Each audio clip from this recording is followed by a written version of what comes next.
Assalamualaikum warahmatullahi wabarakatuh. Kembali lagi pada video pembelajaran. Kali ini kita akan membahas mengenai reaksi elektrolisis.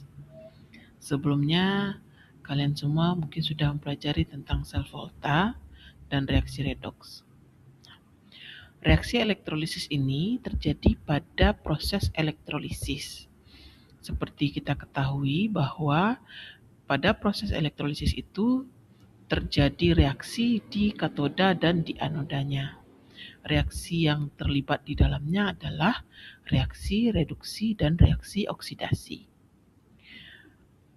Sama halnya dengan sel volta, reaksi reduksi dan reaksi oksidasi terjadi pada katoda dan anoda. Reaksi reduksi terjadi di katoda dan reaksi oksidasi terjadi di anoda. Bedanya, pada sel elektrolisis, katoda bertindak sebagai kutub negatif, sementara anoda bertindak sebagai kutub positif. Nah, pada video pembelajaran kali ini, kita akan membahas bagaimana reaksi yang terjadi di katoda dan anoda pada proses elektrolisis. Untuk reaksi di katoda, pada proses elektrolisis yang harus kita perhatikan adalah jenis dari elektrolit yang digunakan. Apakah berbentuk larutan ataupun berbentuk leburan atau lelehan. Nah, apa bedanya? Larutan itu berarti berbentuk cair sudah dengan menggunakan pelarut air atau sudah bercampur dengan pelarut. Sementara leburan atau lelehan tanpa mengandung air. Kemudian apa lagi yang kita perhatikan pada reaksi di katoda? Yang kita perhatikan adalah jenis ion positifnya. Jenis ion positif itu ada dua, ada yang aktif, ada yang inaktif atau non-aktif. Nah, jadi untuk reaksi di katoda dikelompokkan menjadi yang pertama, jika yang dielektrolisis itu berupa larutan dan larutan tersebut mengandung ion positif dari golongan 1A, 2A, Al, dan Mn, maka yang akan mengalami reaksi reduksi di katoda itu adalah airnya. Jadi yang akan mengalami reaksi reduksi di katoda adalah air. Karena dibandingkan, seperti sudah kita pelajari sebelumnya pada deret volta, jika dibandingkan dengan logam golongan 1A, 2A, Mn, air lebih mudah mengalami reduksi dibandingkan logam-logam tersebut. Nah, apa reaksi reduksi air? Air akan berubah menjadi OH- dan H2 dengan menangkap 2 elektron. Jadi reaksinya seperti yang tertera, 2H2O tambah 2 elektron menjadi 2 OH- ditambah H2. Nah, bagaimana kalau misalnya elektrolit yang digunakan pada proses elektrolisis itu tidak mengandung air? Tidak mengandung air ya. Baik itu ion positifnya aktif ataupun tidak aktif, maka yang akan mengalami reaksi reduksi di katoda itu adalah ion logam itu sendiri. Jika kita misalkan ion logam itu adalah Mn+, maka dia akan berubah atau akan mengendap di katoda sebagai logam M. Misal, kita menggunakan ion Ca2+, tapi tanpa air atau lelehan Ca2+, maka reaksinya adalah Ca2+ ditambah 2 elektron menjadi Ca. Nah, bagaimana kalau misalnya dia adalah logam yang inaktif atau bukan golongan 1A, 2A, AlMn, tapi dia bentuk larutan. Nah, tetap juga kalau dia berbentuk larutan, maka logam tersebut yang akan mengalami reduksi di katoda. Jadi kita ambil poin yang kedua ini. Nah, bagaimana kalau misalnya larutan elektrolit yang kita gunakan itu adalah asam? Seperti kita ketahui bahwa asam itu mengandung H+. Maka H+ itu yang akan tereduksi menghasilkan gelembung gas H2 di katoda. Nah, bagaimana reaksi di anoda? Nah, reaksi di anoda yang kita perhatikan itu adalah jenis elektrodanya dan jenis ion negatifnya.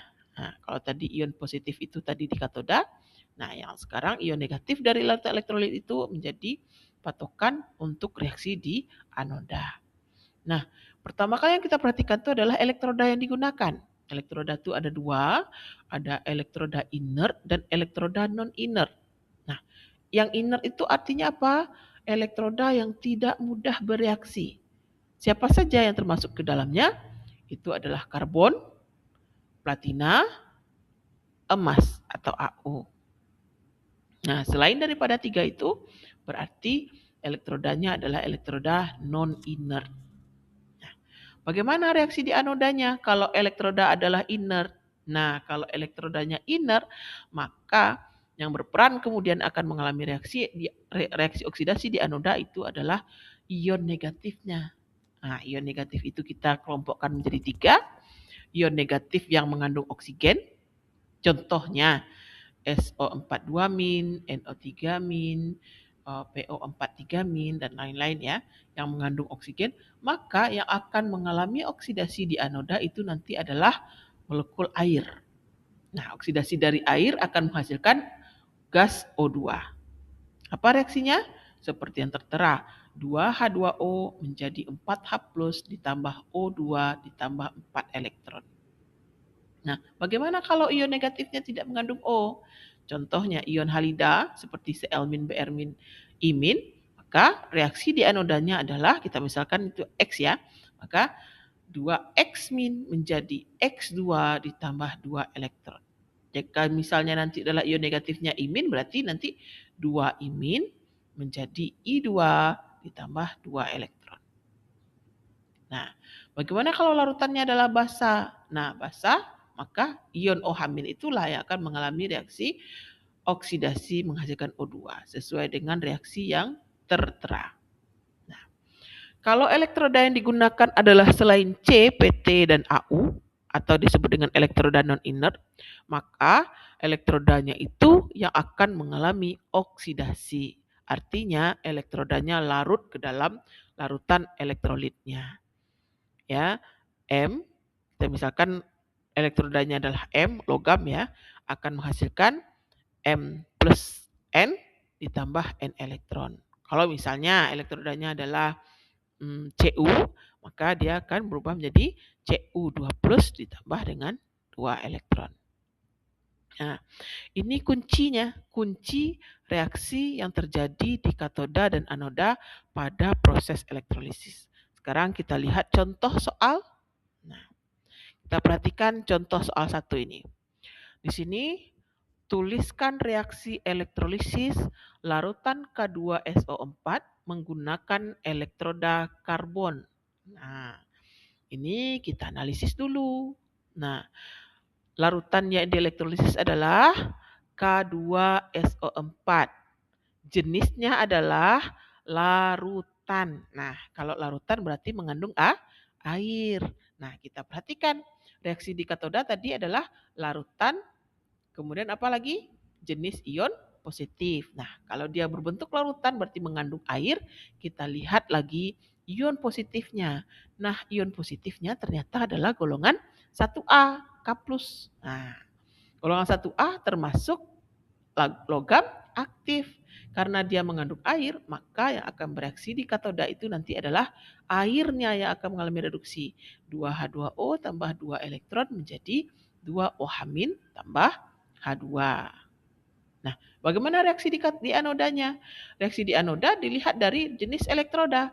Elektroda yang digunakan adalah elektroda karbon. Nah, karbon itu termasuk elektroda inert. Nah, kalau elektroda inert, maka kita lihat ion negatifnya. Ion negatifnya mengandung O. Maka reaksi di anodanya adalah 2H2O menjadi 4H+ tambah O2 ditambah 4 elektron. Nah, sebenarnya sampai di sini saja kalian sudah bisa dikatakan sudah terjadi reaksi elektrolisis, sudah mengerti reaksi elektrolisis, reaksi di katoda dan reaksi di anoda. Namun kalau pengen sempurnanya boleh dijumlahkan reaksi di katoda dan anoda dijumlahkan karena adalah reaksi reduksi dan oksidasi, maka elektronnya disamakan terlebih dahulu. Di katoda menangkap 2 elektron, di anoda melepas 4 elektron. Maka supaya sama, yang di katoda dikali 2. Maka semua koefisien yang di katoda ini semuanya dikali 2. Seperti ini terlihatlah menjadi 4H2O ditambah 4 elektron menjadi 4OH- ditambah dengan 2H2. Kemudian baru bisa kita jumlahkan mana yang sama itu dicoret, mana yang bisa digabung. Contohnya 4OH- dengan 4H+ kalau digabung itu jadi H2O. Maka dia bisa menjadi 4H2O. Nah, karena di kiri ada 6H2O, di kanan juga 4H2O, maka saling menyedahkan. Maka yang di kanan habis 4H2O, di kiri sisa 2H2O. Maka pada elektrolisis larutan K2SO4 yang akan mengalami elektrolisis itu adalah airnya. Menghasilkan gas H2 di katoda dan menghasilkan gas O2 di anoda. Nah, untuk memahamkan lagi, kita masuk ke contoh kedua. Nah, contoh kedua ini adalah tuliskan reaksi elektrolisis lelehan MgCl2 menggunakan elektroda platina. Nah, di sini kita lihat lagi. Reaksi di katoda yang perlu kita perhatikan adalah bentuknya lelehan atau larutan. Nah, ternyata dia adalah lelehan. Nah, kalau lelehan, kita perhatikan ion positifnya apa. Nah, ion positifnya ternyata golongan 2A. Maka reaksi di katoda adalah air, tetap air. Jadi reaksinya adalah 2H2O tambah 2 elektron menjadi 2OH- tambah H2. Sementara reaksi di anodanya bagaimana? Reaksi di anoda dilihat dari jenis elektrodanya. Nah, elektroda digunakan adalah platina, berarti PT. Nah, termasuk elektroda inert. Kalau elektroda inert, maka ion negatifnya yang akan bereaksi. Perhatikan ion negatifnya. Ion negatifnya adalah Cl-. Nah, Cl- mengandung O enggak? Tidak. Nah, maka yang akan mengalami reaksinya adalah Cl- itu yang akan berubah menjadi Cl2 ditambah dengan 2 elektron. Nah, karena jumlah elektron sudah sama, ya kita tinggal jumlahkan saja.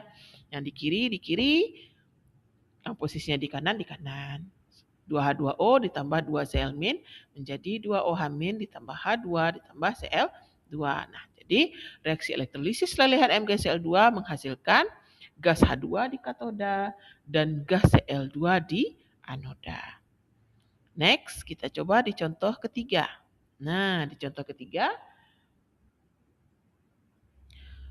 reaksi elektrolisis larutan CuNO3 2 kali menggunakan elektroda perak.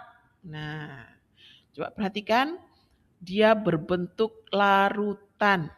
Nah, berarti dia mengandung air nih. Kemudian ion positifnya Cu+2. Nah, Cu+2 ini termasuk apa? Termasuk logam non-aktif. Kalau logam non-aktif, maka Cu+2-nya yang akan bereaksi langsung di katoda. Sesuai poin nomor 2 yang ada di sini nih. Yang di sebelah kiri. Nah, itu Cu2+ menjadi 2 elektron menjadi Cu. Nah, bagaimana reaksi di anodanya? Kita lihat ketentuan yang di sebelah kanan ini. Elektroda yang digunakan apa? Elektroda perak. Nah, perak itu termasuk non-inert. Kalau non-inert berarti langsung elektrodanya yang teroksidasi. Maka perak tadi Ag itu akan berubah menjadi Ag+ ditambah dengan 1 elektron. Nah, demikianlah beberapa contoh dari reaksi elektrolisis. Mudah-mudahan ini akan menjadi kemudahan bagi kalian belajar tentang reaksi elektrolisis ya. Jika ada yang mau ditanyakan, silahkan ditanyakan di kolom komentar. Terima kasih. Sampai jumpa pada video pembelajaran berikutnya.